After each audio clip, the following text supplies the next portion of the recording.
Jewish Education in Media is pleased to present L'Chaim, a program that highlights the people, issues, and events of importance to the Jewish community. Now here is your host, Rabbi Mark Golub.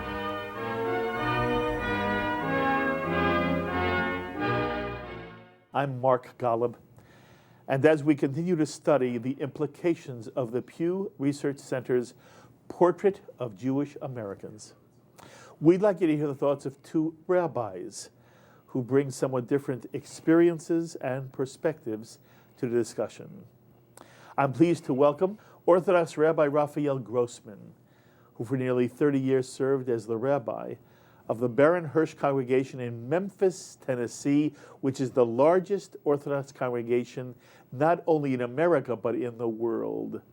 Rafael Grossman has also served as president of the RCA, the Rabbinical Council of America, the organization of Orthodox rabbis in this country. And he served for 10 years as chairman of the board of Religious Zionists of America. And Rafael, thank you so much for joining us. Mark, it's a pleasure. Thank you. And I'm also pleased to welcome back to L'Chaim a dear friend and colleague, conservative Rabbi Joshua Hammerman, who's been serving Temple Bethel in Stamford, Connecticut, first as an assistant rabbi and then as senior rabbi since 1992. And many of you may be familiar with Josh Hammerman through his wonderful writing, including his regular column in the New York Jewish Week entitled On One Foot. And Josh's articles have appeared in the New York Times Magazine, the Jerusalem Post, Moment Magazine. And as always, it's wonderful to be sitting with you again, Josh. Thank you. My pleasure. Josh, in terms of your experience in Stamford and Bethel, your reaction to the Pew Report and how you feel American Jewry is going. Well, I feel it's a good sign that the survey is a good sign that Jews are increasingly proud and positive about their Jewish identities. The content of that identity, what it makes up in terms of their ritual practice, their literacy, maybe not moving in quite the positive direction. But what really stood out for me was the 94%, which included those who said they were Jewish of no religion, who are proud to be Jews. So something in the water is very positive. The oy vey theory of Jewish history seems to be receding into the background and being replaced by an overwhelmingly positive sense of what it means to be a Jew, which bodes well for our future. I think the Jewish group was very not proud of being Jewish for quite some time. There was an epidemic of self-hatred, and a lot of that comes with the immigration experience. As you sort of move ahead of where your parents and grandparents were, you begin to feel that I don't really love where I came from, and I'm trying to escape from it. For many years, Jews took non-Jewish names in order to escape from their Jewish identities. Mm-hmm. They hid it in one way or another, and I don't think that's happening now. Okay, and do you think it's different from the year 2000 to now? I think it's improved. Interesting. Rafael, do you agree? In a sense I agree, and in a sense I strongly disagree. Judaism is a religion, and religion requires sacrificing, giving, conviction, especially in a heterogeneous society as we live in here, the United States and mostly around the world, is not significant. I think the impact of something that one would think to be very vacuous, I think is very substantive. Visiting Israel, coming to know more about Israel, and in the process, seeing something that's more significant than denominational commitment or conviction. Mm-hmm. That is a sense that we Jews, A, have a right to live, B, and that we can accomplish, and we have one of the great democracies in the world, which Jews are very proud of. Mm. Are you saying that you feel religion is at the center of Jewish identity? I say... Because you just talked about Israel. Our perspective, what people refer to as modern Orthodoxy, is that it's very important to identify as a Jew, and most important is simply to identify as a member of a people that are thousands of years old, that have suffered in my lifetime enormously, such as never happened to any other people than what happened to 6 million of us. And to feel a bond with them. Now in the more Orthodox, I would call it more really, but Haredi Orthodox or intensive Orthodox or whatever you want to call it, that doesn't resonate. It's not part of their agenda. Okay. I want our audience to know whom you're speaking about. The Pew study showed that at the moment, the Reform movement has about 35% of the American Jewish community. Conservatives have about 18% of the American Jewish community. Orthodoxy is only 10%. It is a very, very small fraction of American Jewish life. Of the modern Orthodox, according to the Pew study, it's only 3% of all of American Jews. And one of the things that I think the Pew study tries to indicate to all of us is that there is sometimes a romanticization in this country of what Orthodoxy is and what it represents. And I am saying nothing against Orthodoxy, whether it's modern, ultra, Haredi. Everybody has a right to find their own way within the Jewish world. But the reality is that on the American Jewish scene, Orthodoxy is a small fraction of our being. Modern Orthodox Jews are almost non-existent. And if you go across the country, outside of the New York and Eastern Corridor, to find vibrant Orthodox life is very hard, and to find modern Orthodoxy that you're speaking about is even harder.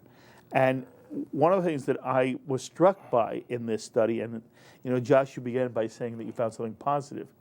One of the things that I thought the Pew report did do very effectively, and I want to hear what the two of you have to say, is that when you talk about Israel, being Jewish is really being part of a family. And you then, every single Jew finds their way within that family. And the question is, to what extent are we committed to the family? But the Pew report seems to show that in terms of religious observance, and even in terms of congregational affiliation, that's not how American Jews self-define themselves. That pleased me. I was glad to see that American Jewry had sort of caught up with the rabbinic tradition. And I'm curious as to whether you found the same thing to be, whether it pleases you or whether it upsets you, because you're a congregational rabbi. Well, I think the denominations, congregations, the institution of the synagogue took a hit in this survey. But that doesn't surprise me. This is a time of enormous change and upheaval in the Jewish world, in the entire world, but particularly in the Jewish world. We're 70 years post-Holocaust and the creation of Israel. The trauma of the Holocaust is just now beginning to seep its way into our consciousness, our mindset, our theology, the ways, and also the fact that millennials, people born in the last couple of decades, don't affiliate. But it doesn't mean they're less Jewish, and I found that to be incredibly positive. What about level of observance? How important is that to you as a rabbi? And what do you find is the level of observance among your congregants? Well, there's level of observance and there's denominational identity. And I think we're finding in the Pew report that people are fleeing from denominational identity, or at least fleeing from the observance level of that denomination en masse. In Orthodoxy, it was about a 50% retention rate, which I found astonishingly low.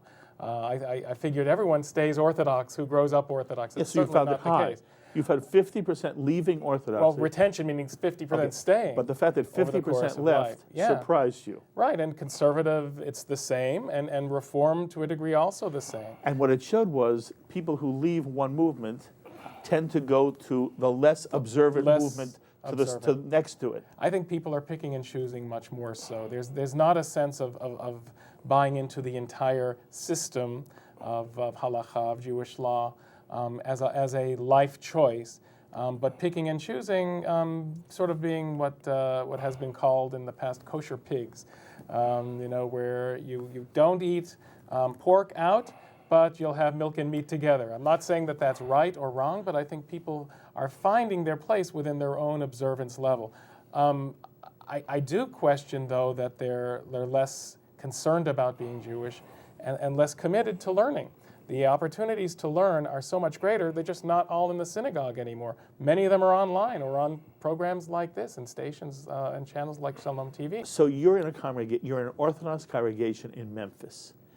I don't know what orthodoxy means in Memphis. I can only tell you that here on the East Coast, very often, if you go to the suburbs, there's something called conservadox, and you have Orthodox synagogues where the membership behaves very much as if they were what used to be mainstream conservative Jews. If I had visited your congregation when you were there in Memphis, what's the tone of the Orthodox congregation? Well, I think, if you don't mind my telling you this, you have a completely wrong approach or understanding of so-called statistics or facts. Orthodoxy, as most recent studies have showed, very recent, we are now 14%. I mean, you think Pew is wrong, not Pew Mark is wrong. Golub is wrong. Pew is wrong. Pew is wrong. I'm Okay. aware of it. At least 14%. You think Pew got And it the wrong by 4%? More than that, probably, in my opinion. I'll explain it to you if you hang in there, man. Okay. Number one, the definition of modern orthodoxy is quite wrong, and the numbers are. Because what was once modern Orthodox, I began my career in San Antonio, Texas, 5 years, and came to New Jersey. We suffered a tremendous tragedy, so we decided to leave where we were. And we went to Memphis. And I have to tell you something. Memphis is no different than any other southern city, no different than Nashville. But we represent, the Reformed congregation is a congregation of 2,000 families, which is quite large. Mm-hmm. The conservative is the smallest. The Orthodox, totally between all 4 Orthodox synagogues, including mine, which is the largest, what people refer to, and incorrectly, as the largest modern Orthodox congregation in the United States. The fact is that the Orthodox are a different kind of Orthodox today.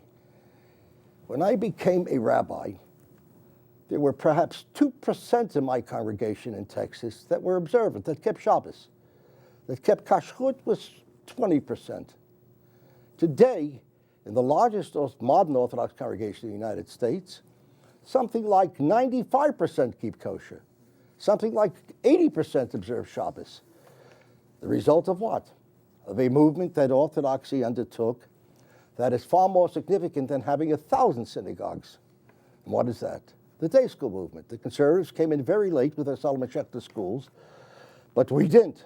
And we produced a whole new generation of Jews.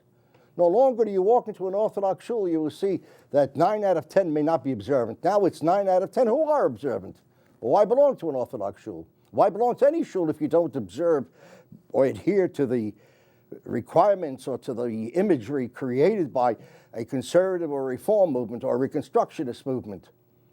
But with us, it has become that way. This is what the Memphis congregation is today? And not only the Memphis congregation, but every modern Orthodox synagogue, or most of them in the United States today. Okay, by the way, I can't bring in individuals right now. I am only giving you now anecdotal, but the Pew report has different numbers. 14 to 10, by the way, is not that great a difference. But I'm going to ask you and Josh as well. We have typically tested people by asking them the 2 questions: are you Shomer Shabbat, and do you observe kashrut? My grandfather was an Orthodox Jew. Every morning, this guy got up and put on tefillin. How many congregants, what percentage of your congregants in Memphis put on tefillin every morning? If Memphis is a criteria, I don't know, but I would say today we were probably up to 25 or 30%. 25% of modern Orthodox Jews, you think, put in my community. Okay. So 75% don't. And to yet. me, don't yet. Yeah, well, it's always yet. To me, that's the question that should always be asked now. Not do you observe kashrut, not do you observe Shabbat. Do you lay tefillin? If you don't put tefillin on, don't tell me you're not an Orthodox Jew. You're something else. By the way, everybody can call themselves anything they want to be. Mark, but there are certain hallmarks of what Orthodoxy used to be. And one of them was that a man would get up in the morning and lay tefillin. And it's a different world today, Rafael.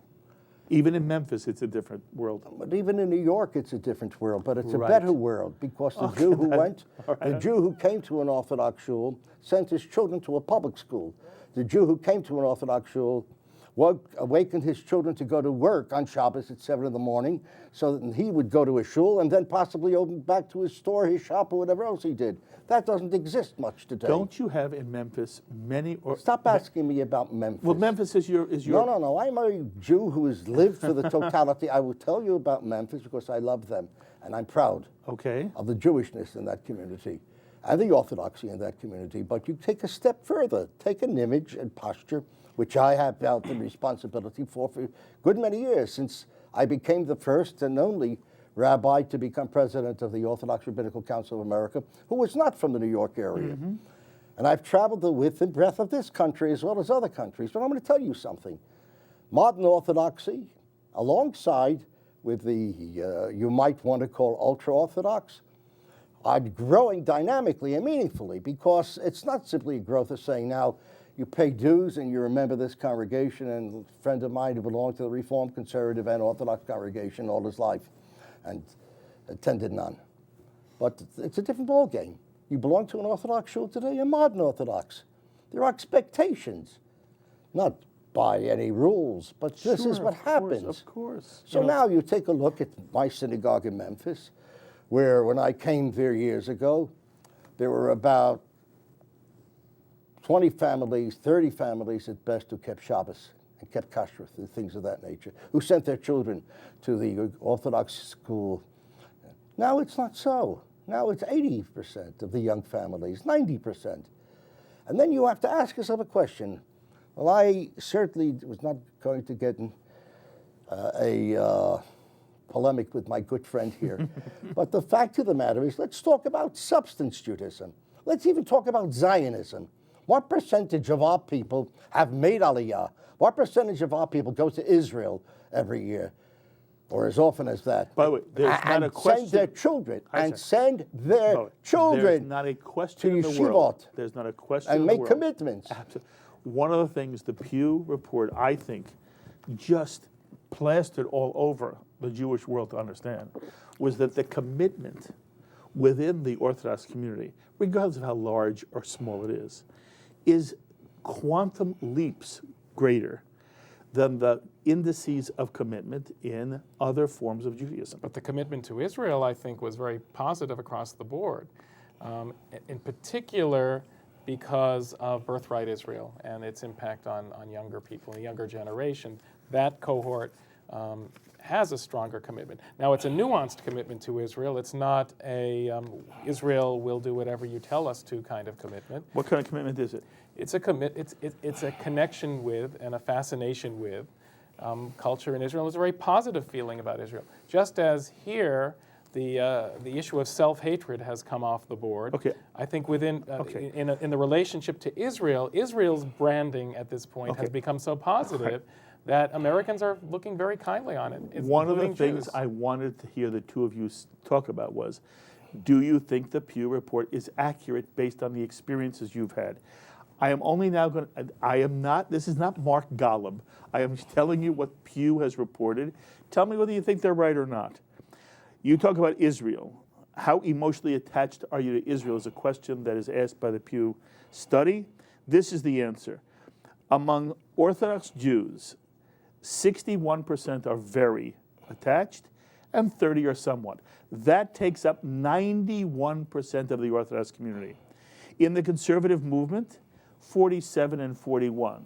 It's pretty close, it's 88. Among Reform Jews, only 24%, as opposed to 61%. Only 24% of Reform Jews say they are very attached to Israel, and basically the same as conservative Judaism, they are 46% somewhat attached. The difference between Orthodoxy, where only 9% of their community say that they're not at all attached, as opposed to 29% of Reform Jews, and 12% of conservative Jews, is rather significant. And it seems to me that although yes, Israel has certainly taken a step up, there is still within the Jewish spectrum a greater commitment among Orthodox Jews to Israel than within the conservative movement and certainly within the Reform movement. That is true. But I also think Israel has gotten a lot of bad press over the last 20 years, 30 years among American Jews. And we've been forced to deal with negative imagery coming out of there.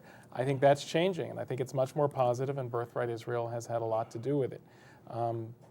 Having to deal with some of the discrimination issues against Jews, against non-Orthodox Jews in Israel. I'm going to engage you, my dear, sweet, beloved friend. I'm going to engage you in a very strong but you don't doubt opposition to what you're saying. But isn't that the case? No, it's not. No, it's not at all. I'm not saying that it's what right. You're talking I'm saying about it's some the case. people who may take the case, but it's not right, and it's not true. It's not true that Israel has had negative imagery among in the media. A small group, and it's changing there too, among a small group. On the American scene, Israel has been battered. It's been battered. It's been battered in the media by the media. And anybody who is in touch with the media, and anybody who is in the liberal wing of the Jewish community here in America, has seen Israel battered day after day after day. I'm fully aware of it, but there's a matter of importance and significance. You're battered, but how do you take the battering? Do you say, really, well, if Israel is knocked here and Israel is knocked there, and Israel has this problem, that problem, and rabbis get up on the pulpits and say that, in Israel I'm not a rabbi, etc., what do you expect? But with us it's different. My congregation, over 84% have been to Israel at least once. More than that, 90% have had their children spend at least a year in Israel. And this is true everywhere. It's not the same Orthodoxy. That's why our numbers went down. Because years ago, you could join an Orthodox congregation and become president of the congregation without ever attending on Shabbos, or certainly not observing the Shabbos. That's different today. Because modern Orthodoxy, you're not talking about Haredi Orthodoxy, which I have great respect for, but modern Orthodoxy makes demands. You want to be here? Don't come once a year and be modern Orthodox. My shul in Memphis lost hundreds of families because they felt, but they regained it in a different sense, in a sense of dynamism, that there's substance. You go to Israel, there isn't a child in our congregation, with the exception of some, and any other congregations that hasn't spent time in Israel, mostly a year in a yeshiva in Israel. And I would say for my congregation, because of Birthright Israel, and because of many of the day schools and other opportunities that people have to go to Israel as families that they didn't have before, is an incredible increase in connection to Israel among the younger cohort, the younger generation, and that is a very positive thing. And Israel is seen as cool. There's nothing wrong with that. That's good. Israel's issues have now become more understandable to the American population. I think AIPAC's had a lot to do with that, the ADL and other organizations, and even more liberal organizations that have been critical of some of Israel's policies have helped people to identify with those in Israel who are also critical of Israeli policies. It's a very positive trend. There was a lot of negative stuff that had to be dealt with. There is always going to be, in any communal dynamic, there will always be negative stuff. It's impossible to be without it. Plus, the world has changed today. The American liberal, political liberal, sees Israel as an aggressive and usurper of territory that really is not theirs. I'm not sure which liberals you're talking about. But it's not the old Jewish liberals who are no longer Jewish, as not liberals in most cases. I'm talking about people who say that modern Israel today is not their cup of tea. Their parents, yes. Their parents ran and donated, whether it was membership in Hadassah or contributing to a federation or United Jewish Appeal. Today you have a whole different generation because they were raised in an assimilated environment. They don't feel a sense of Jewishness. The Holocaust is a story they don't want to hear them all about. The Holocaust was the highest highest valued situation among American Jews in terms of their identification as Jews. Do you believe that? I do, and I think I want to make sure our audience understands, because I was flabbergasted at that finding, and I do not believe it. What you're telling me is, if I stopped 100 people walking into Temple Bethel and asked them what do they associate most with being Jewish, they're going to tell me the Holocaust. No, I don't think it was quite what do they associate most with being Jewish. What is the exact... We will find it. But, right. But what do you think it means? I think it means what gives them the highest degree of identification as a Jew, and it's not in the way the Holocaust was used and was perceived for the past generation. I think we have a museum in Washington. This on is the mall. This is the question. What is an essential part of being Jewish? And I think I will ask 100 people in your congregation. They will never say the Holocaust. if you lay those choices out. No. I'm not, no. But that, I don't want them to lay any choice out. I think that's what they were given. I want them to say, oh, the thing that I think is the most essential is remembering the Holocaust. I don't believe it for a second. By the way, being part of the Jewish community was down at the bottom. Yeah. Being an observant Jew was next to last. Israel was 1 point below having a sense of humor, which I found to be sort of funny. But I think above. 1 point above. Well, thank God. But yes. By the way, I believe if I stopped 100 people in your congregation, they'd say Israel, or Shabbat, but they wouldn't say Holocaust. If they were told you can choose as many of these as you want. Fine. Well, you should do this. You should do this in your congregation. But just don't tell them what the numbers are. You try it. I did it. And Holocaust came out number one? No, actually, good food, Jewish food. Came out number one? Well, it was a bunch of kids too, and they were having fun with it. The Holocaust came out pretty high, and the reason it did. Are you surprised it came out number one? What, the Holocaust? Yes. Do you think if I stopped 100 people? It depends who you've asked. If you walked into the streets, let's say in Teaneck, New Jersey, yes, where modern Orthodoxy has something like 13 synagogues and so forth, and ask them, yes, what is the most important? What essential part of being Jewish? What is the essential part of being Jewish? Following the Torah. Of course. That's the following thing. Shabbat. And also, what about being part of the Jewish people? Of course. No. How much they time won't do say you, no? They'll say something else to you. They won't say they say they are part. They are the Jewish people because they are the ones who spend at least a year of every 95% of modern Orthodoxy, at least a year in Israel. Not only spending a year, but their whole lives. Many of them are on Aliyah. The largest number of people going on Aliyah to Israel today are modern Orthodox Jews. I believe it's. And it's a fact. I think you're wrong. I think it's ultra-Orthodox Jews. What is that? Not ultra-Orthodox. It's a separate story. No. Get it straight. Take a look. No. Look at the cities all modern Orthodox Jews have made. Ranana, where one of my sons lives. And look at them, one after the other.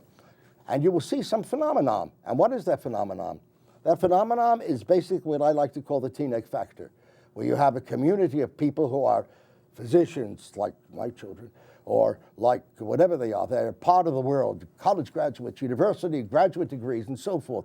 But they are not only that, but they spend time every week studying Gemara, Talmud. They have children in yeshivot, and the children go to yeshivot, go to YU, Yeshiva University. It's not a rabbinical seminary, it's a small part of it. But you see several thousand students. Go to Turo, you'll see more than several thousand, okay, probably more than 6,000. There's a whole new world out there, and I think it's time. I think it's time to wake up. And I think that the Reform community has not awakened itself, and they are the largest of our so-called denominations, a word I detest incidentally. Yeah, why don't we use the word? When did we come? We were always called movements. Denominations were first I don't even like the word movements. We were always a movement. Excuse me. Then you have to become Orthodox, because I see a Jew as a Jew as a Jew. And I don't like adjectival Judaism. I don't like that. That's not true. That's not true. Why not? You were the head of the RCA. So what? Okay, and that is an Orthodox institution. It's labeled Orthodox. It identifies as Orthodox. It self-identifies. So of course it should. Okay, so the reality is there are movements of Judaism. There was a Reform movement. No, that's not my point. Movement. I will say you're a Reform rabbi. He is a distinguished conservative rabbi. That's fine, and so are you.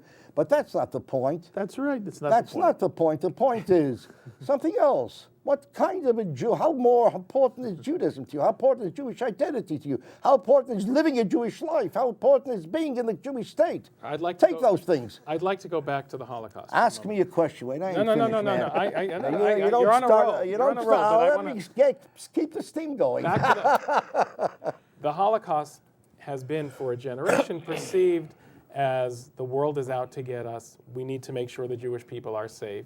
I mean, that was exemplified, perhaps epitomized, by the Jewish Defense League and some of the revisionist movement in Zionism. The Holocaust is now being seen very differently by American Jews. There are some who still see it that way, which amounts to many of the people who would have said this.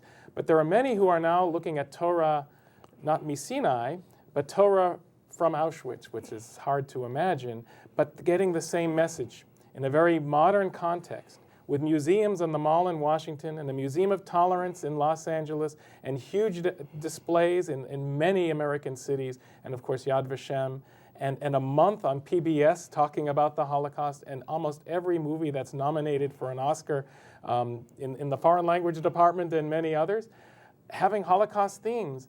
And it's all about loving the stranger because we were strangers, loving our neighbor because we weren't loved.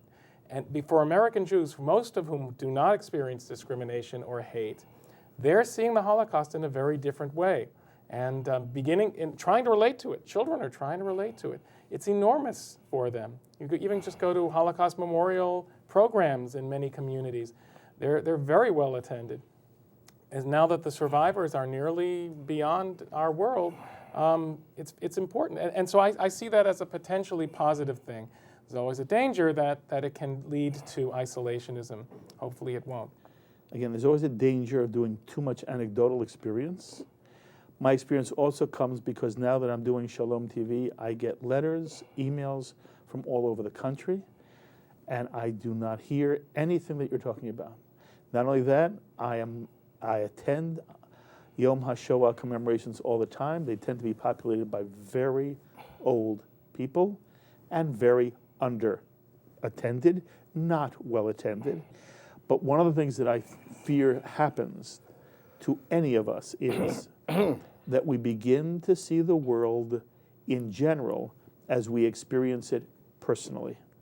And I am trying to argue that there is a vast Jewish community throughout the United States, that although there is a vibrancy to a certain piece of orthodoxy, it is very small in the larger sense of the Jewish world. I do not in any way minimize its power. And not only that, I see Chabad having an enormous impact on non-Orthodox Jews, which both at the one hand impresses me enormously, on the other hand mystifies me, because most of the non-Orthodox Jews who go to Chabad would never in their wildest dreams ever want to be Orthodox. And it's almost as if Chabad gives them a chance for one moment to be a vicarious, what they consider to be authentic Jew. And there's a lot of Jewish guilt about what Jews don't do. And they look at some Orthodox and say, that's the real Jew, even though it's not something they want to be. But I don't find the Holocaust having in any way the claim on the American Jewish consciousness that either Pew suggests, or that the emails and letters I get all the time suggests, or anything I have personally experienced firsthand. Skewing the numbers, the 14% you talked about versus 10% in Orthodoxy, and maybe even in this Holocaust situation. This was a much more inclusive survey than most have been, most of those commissioned within the Jewish community, inclusive of those who are the most assimilated, including families that may have strayed even beyond the traditional boundaries of what one would consider to be Jewish. And that's important. So that's why it's a much larger pool. It was, 6.7 million Jews that they counted, as opposed to, we thought we were disappearing. Turns out we're not, at least according to this count, or potentially not. So that still leaves us with the 94% saying they're proud to be Jewish. Mm-hmm. And I think the question we need to be asking is, what is it that makes them so proud to be Jewish? If they are so assimilated, if their knowledge level is so low, if they seem to be Holocaust-centric, what is it that makes them so proud? They're not Holocaust-centric. I'd like to comment on it. There's a new world out there of children who feel that I want to have some Jewishness, but real Jewishness, not superficial Jewishness. I'm not going to attend a service which is going to be a performance by an excellent speaker, the Rabbi, in most cases, and by a beautiful cantor and choir, whether it's a man or a woman is irrelevant any longer, but they don't want the show. They want to take their children and feed them with the fire of Yiddishkeit, of Jewishness, of real Jewishness. They want to take their children and bring their children up, not only with a commitment, but something else, but that this Judaism be primary. The numbers don't matter, because the numbers will grow and grow and grow because the other numbers are disappearing. as a result of the huge numbers of intermarriage, of even apostasy that we hardly ever saw. And even if it's a slight fraction of 1%, it is too much and too many. Outreach. I have many friends of years who are in non-Orthodox congregations as rabbis. And I love them today as I did the day I knew them. They're good friends. I share their smachot, I share their sorrows and griefs, and I share with them the woes that every Jewish rabbi in this world can't avoid. But I will say this to you.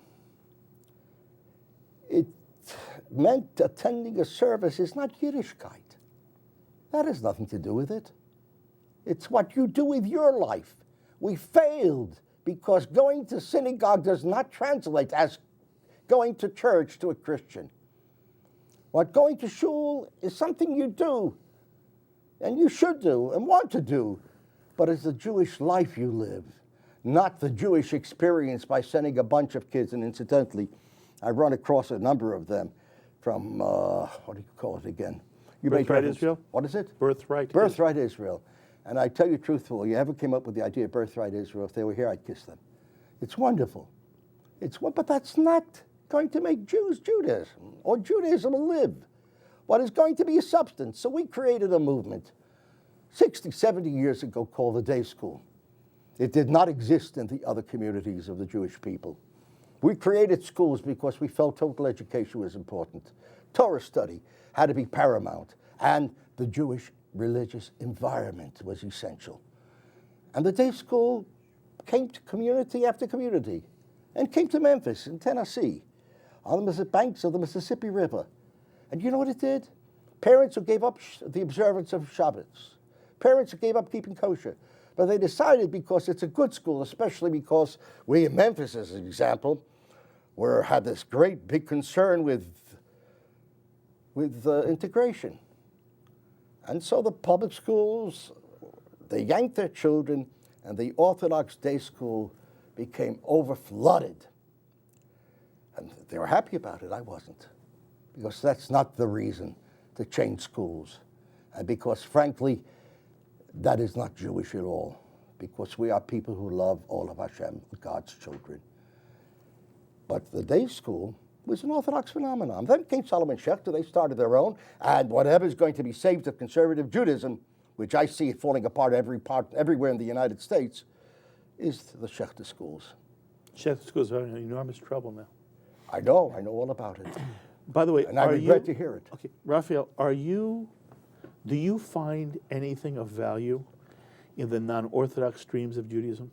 Of course I do. Well, what do you find of value? Because I will tell you something. As they say where I come from, y'all come down to Memphis with me, and you will see.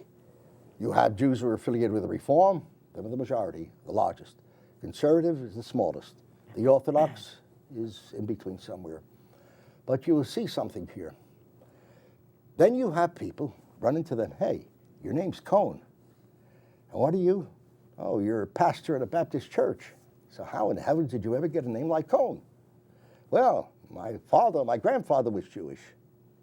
When you have that kind of a tragic identification, misidentification, when you see Jews in the body of another religion that has been totally alien to the Jewish people and has almost at times persecuted us as well. And it's also been opposed in practice to Jewish values when they had churches, to me, is repulsive, which were profoundly segregated. Rafael, I asked you what you liked, what you thought was good about non-Orthodox Judaism, and you told me about a Cohen who converted 2 generations ago. So I'm going to come back to it now, right now, to your question. You deserve an answer. But let's see what it is. Because the reason I'm asking is, there are viewers who might hear you and think that Rafael Grossman only thinks Orthodoxy is legitimate Judaism. No. If they do, they're wrong. Let me tell you something. Let's begin with the beginning. I spent so many years of my career as a rabbi in the South, intentionally. I was elected rabbi to the wealthiest per capita synagogue in the world in Manhattan. And everyone wanted just time of your life, the greatest moment, and I said, I'm not going. I'm going to stay right where I am. And I'll tell you why. You see, my problem is not with a Jew who goes to another view of Judaism and worships there. My problem is, and if you live in the New York area, you don't see it as I have seen it, to the 50 to 60% of Jewish communities to be found in the church. You're supposed to be giving me something that you like about non-Orthodox I'm coming to Judaism. it, man. Okay. As they say where I come from, you hang in there, man. Okay. So to begin with, the Jew who goes to Bellevue Baptist Church in Memphis, the largest church in the United States, if not the world, with 20, 30,000 worshipers.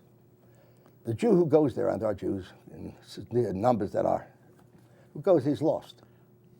The Jew goes to a non-Orthodox synagogue.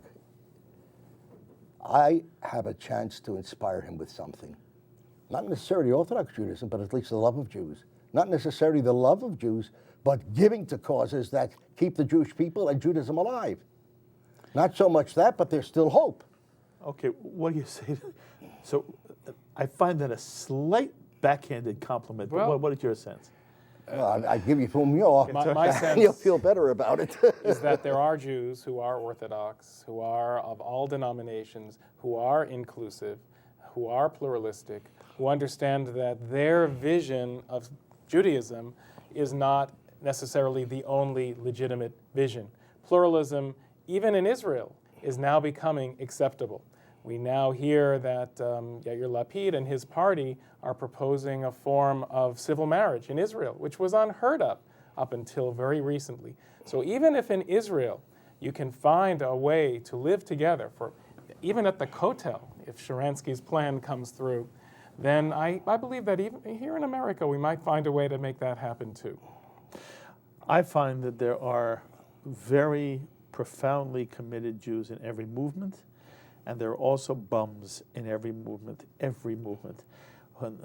Within every movement, there are people who distort the ideal, and there are people who just are enriching Jewish life in their own way, not necessarily in a halachic way, but in a way that is very, very enriching to the entire Jewish people and the state of Israel. And I don't want to read anybody out of the Jewish community, and I'm glad I got a chance to ask you to clarify your own thinking. One other thing that's important is that across the board, there are exciting things happening in the Jewish community, and many of them are very similar. You talked about services and how they can't be boring anymore. They need to be relevant. They need to be exciting. People don't want a performance. They don't want a cantor and a rabbi up there, and everyone else sits very rigidly in their seats. But participation is the key concept, as well as a real, almost neo-Hasidic revivalism in spirituality, which you find in the Karlbach type shuls in the Orthodox movement. You find in the kinds of synagogues with many different forms of music, including world music and conservative and reform, across the board in Chavarot, certainly, and renewal. And this neo-Hasidism sparked by a Kabbalistic interest, a fascination with mysticism, I think is a very positive sign for American Jews. Last year, I spoke in 33 different communities across the country. And I will tell you, the same thing is happening everywhere. People are looking for more substance. They're looking for something real. Another fact, going to Israel and coming back from Israel saying, I need a different kind of religious expression.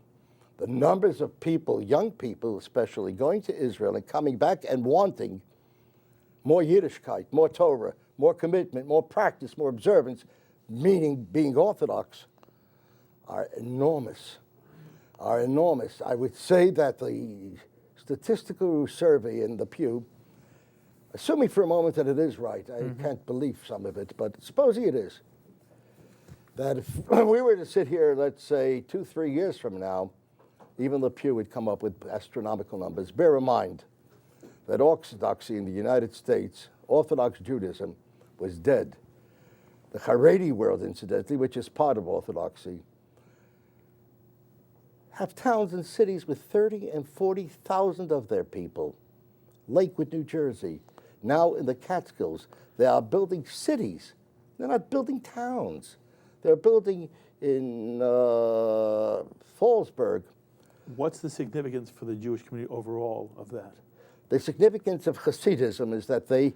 You said Haredi. Haredi, that's what I meant. The Haredi world, its numbers are tremendous. Tremendous? Numbers are growing tremendously. You when you have an average family... They are minuscule. I'm not so sure that Pew survey is correct, but let us say it is. Let us say it is.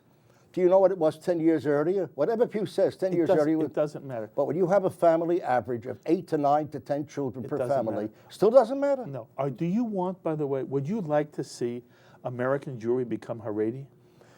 I would like to see American Jewry become more committed, and if it takes Haredi, I'm not against it. Okay. Not at all. But wait, I think anybody who wants to be Haredi Jew has every right to do so. It would be a disaster if Haredi Judaism became what is known as Judaism in America. It would be a disaster. Who is arguing with you? Okay, this fine. is why we modern Orthodox are imperative. Exactly. In But fact, you are, this is why and I was very upset to find out you're only 3%. Well, I tell you that I don't know where the Pew report had its name from, but I have a response to it. They deserve that name. Actually, it's probably the most professional analysis of American Jewish demographics that we've had. I can't remember the last time because the prior ones were done by federations and by Jewish organizations. And now we have something that's from a reputable, very reputable source. Leave it as it is. Now, observance level has gone down across the board. Attendance at church has gone down as well as attendance at synagogue. You know, but the fact that being a Jew, for most American Jews, is not about observance level, as I think you sort of alluded to at the beginning, is not an entirely bad thing. I think it's wonderful. Synagogues need to find a way to understand that, to work within the level of what it means to be a Jew culturally, what it means to identify as a Jew, how to attract those... Are you prepared, Rabbi, to get up at your congregation and say, it doesn't mean much at all that you are affiliated? No, it doesn't mean much at all. I'm saying what are you going to do? What are you going to do with making Judaism and Torah as an integral part of your day every day of the week? The people who are not there are the ones we need to reach out to, and we can reach them. But that's where I totally disagree with you. There's a spark of pride there that we can reach out to. If the only avenue... And then we bring them in and we add to the content. If the only avenue but it's got to be done in a patient way.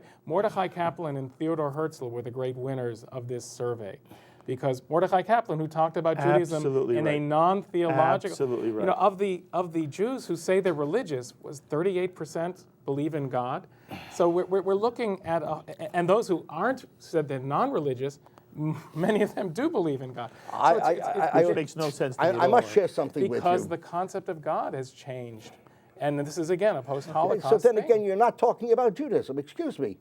The process of God doesn't play. Mordecai Kaplan, whom I happen to know well, and I actually liked him as a person. Okay. And he liked me, showed good judgment. But the fact of the matter is that Mordecai Kaplan, at a point, represented a strong, strong perspective of what conservative Judaism is.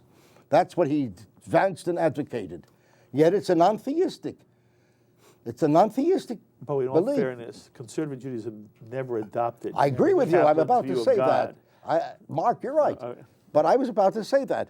So it had to disown Mordecai Kaplan and the whole movement, and he left the conservative movement and became. I only have a moment left. I was flabbergasted to see how many people, according to Pew, what percentage of American Jews said they believed in God, and there was, are you certain of God, or do you? And it was upwards of 60% either were sure or were leaning in that direction. It's much, much higher in the Orthodox world. That didn't surprise me. I myself have found that there is a great deal of either attempt to redefine what God means. And what God means in this Pew report is about the traditional notion of God. Right. Is there some kind of transcendent being who is in some way involved in human life, to whom you can pray, and you may get a negative or a positive response, but you get a response. And I would love to do a program with you at one other point where we discuss the extent to which you find that among the Jews you rub shoulders with all the time, they have the notion of that kind of God. The old man in the sky God died at Auschwitz. That image died at Auschwitz. By the way, that's just not true. Well, there are many, many, many people who still believe in the God in the sky. Right, but and the God who died in the sky because of Auschwitz was a God the Jewish tradition never ever believed in. That may or may not be the case, but we pretended to believe in it, perhaps because of being in this American culture where that was the predominant Christian theology. That God died at Auschwitz, and 70 years later, this survey is showing that American Jews are beginning to acknowledge it and to reimagine God, perhaps in a more mystical, Kabbalistic way, perhaps in other ways. But I don't think God is dead. Yisrael means to struggle with God. We're just being Jews by struggling with God. By the way, if Jews struggle with God, I believe they're being ultimately Jewish. Yes. And that's why I believe agnosticism is the proper Jewish stance. It's those who are positive that there's a God. Doubt is the proper That Jewish is correct. stance. Totally disagree with both of you. I'm sure you do. And while I wish you the best of things in this world, and I hope to see you again in about 40, 50 years, I totally disagree. I do. Halavai. It's a matter of simple. Elokei avi v'rom imenhu. It's the God of my father, and I will extol him. And I will live by him. This is what Orthodox Judaism defines. It is not a break within the chain of Jewish existence and Jewish experience. It is for which the martyrs gave their lives from the days of Rabbi Akiva and past that. It is the which gives us the lease on the land that we love so much called Israel. And without the Torah and without any modification of the Torah, we have no right to Israel. We have a right to be Jews because of the Torah. The Torah spells halakha. The Torah spells hundreds and hundreds of years of Jewish life, the dynamic that created by our rabbis in the Talmud and so forth. I conclude just one statement. I'm sitting here with a very prominent conservative rabbi and another one right here in front of me. I feel something that I wish every Orthodox Jew would feel. I feel such a great sense of kinship and love. That's very sweet of you. And I tell you truthfully, I would love to see us engage in this polemic, and for my sake, for the next 50 years. But this polemic is important. And that is another part that has been completely extinguished. It doesn't happen. You don't have three rabbis sitting at a table talking without animus, without any kind of agendas, but simply talking dvarim hayotzim min halev, words that come from the heart. You give me chills. I am very grateful for that statement. Right. And this is something I find, you know, it's more than a matter of Elo Elo. It is something else. It is a sense of kinship, brotherhood, sisterhood, if you will. It is a sense of saying, we are achim anachnu, we are brothers. I don't look at a Jew with a sign on him or her. I look at a Jew as part of my family, and it will never change. My children believe the same. That we disagree, of course, because if you don't agree with me, you're wrong. But that's not the point. This has ceased to exist, I want you to know. Yes. You will not see a polemic such as the one you and we have had here today. You will not see it. By the way, I am very proud of what you say. I think that's one of the most wonderful things about Shalom TV, and I cannot thank you enough. My pleasure. It has been an honor getting to know you. I really hope you sit in that chair many, many times. This particular chair? Now you give me your clothes. Wow. And I agree with you. It's wonderful that we can sit together and that we can acknowledge that we all have shadings of the truth, that each of us has a perception that the other needs to hear, a perspective that the other needs to hear. There are a lot of Jews out there who don't even know that they're Jewish, but they're proud. In some way, they know that they're Jewish. There's something about them that says that they're Jewish. When, in any other generation, if a pollster were to come to the door and ask, "Are you proud to be Jewish?" you wouldn't open that door. In most countries in Europe, in most countries in the world where Jews lived, Jews would have been afraid to even answer that question. And here we have 94%, including 87% of those who say they're not Jewish by religion, saying that they're proud to be Jews. So there is something in there that is keeping that spark alive. And I think a Hasidic rabbi would call it the neshama of some kind of spark that they have from Sinai, some reminiscence of being at Sinai, whatever, from a prior life. But whatever it is, I think we need to cultivate that spark. And it's a great opportunity. The outreach that needs to be done, we didn't really talk about intermarriage that much, but the outreach that needs to be done to those families where part of the family isn't Jewish is so crucial at this time. Synagogues need to be doing it for their own survival. Movements need to be redefining themselves to be more inclusive. And we're taking steps, baby steps in the conservative movement, but they're starting to happen in Reform and Orthodoxy as well. The sense of needing to reach out is really what's, I think, going to be a result of this survey. Do you worry for the future of American Jewry? No. Of course, I worry about all kinds of things that are unforeseen, but we're not disappearing. We're not dying. We're the ever-dying people. And if we can't see that this survey has incredibly positive potential in the degree to which Jews are guilt-free, non-self-hating, happy to be Jewish, then we're disregarding the most important headline of this survey. We need to take yes for an answer. I am so grateful to the two of you. I love talking with you. I hope you'll come back, that we continue the discussion. This is the first time you and I have met, and Rafael, you're out of this world. And Josh, I love you dearly, and you're out of this world. So thank you, Mark. I thank you both for really sharing a perspective. And I said when we began, you bring different perspectives, and it's very, very important that the Jewish community through Shalom TV gets to hear the kind of things you're each saying, and then they can sort of digest it and use it as they wish. And somehow I'm hoping that whether we have a large non-Jewish population watching you right now as well, that everybody simply says, isn't this interesting? And if I'm Jewish, I want to build on it. And if I'm not Jewish, I'm understanding how the Jewish community is struggling, as you say, with its own future and shaping a Jewish future that is dynamic and vibrant, and to use your sense, is really mamash, has some real substance to it. So I thank you both very much. Kol tuv v'hatzlacha to both of you. Thanks. Thank you. My conversation with Rabbis Rafael Grossman and Joshua Hammerman, as you heard them sort of reflect upon some of the things said in the Pew study. As always, I invite you to be in touch with me with any thoughts or comments you may have to anything you've heard on this edition of L'chaim. Please email me, write me, post on our Facebook wall, tweet me. I look forward to hearing from many of you. Until the next time, I'm Mark Golub. L'chaim, my friends, to life.